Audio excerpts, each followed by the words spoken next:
حضرت عبداللہ بن عباس رضی اللہ عنہ بیان کرتے ہیں کہ رسول اللہ صلی اللہ علیہ وسلم نے حجۃ الوداع کے موقع پر خطبہ دیتے ہوئے ارشاد فرمایا، شیطان اس بات سے مایوس ہو چکا ہے کہ روئے زمین پر کبھی اس کی پوجا کی جائے گی، لیکن وہ ابھی بھی اس بات سے پر امید ہے کہ وہ تمہیں ان اعمال میں مبتلا کر دے گا جو تمہاری نظر میں بالکل حقیر ہے، لیکن حقیقت میں وہ بہت مہلک اعمال ہیں۔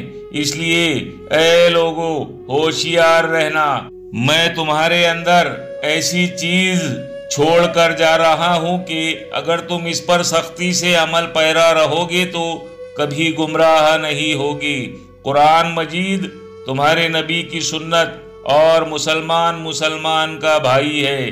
کسی شخص کو یہ جائز نہیں کہ وہ اپنے کسی مسلمان بھائی کا مال کھائے۔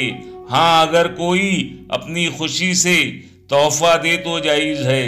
تم ظلم مت کرنا اور میرے بعد کافر نہ ہو جانا، کہیں ایک دوسروں کی گردنیں نہ مارتے پھرنا۔ مصدرک الحاکم 3:1-8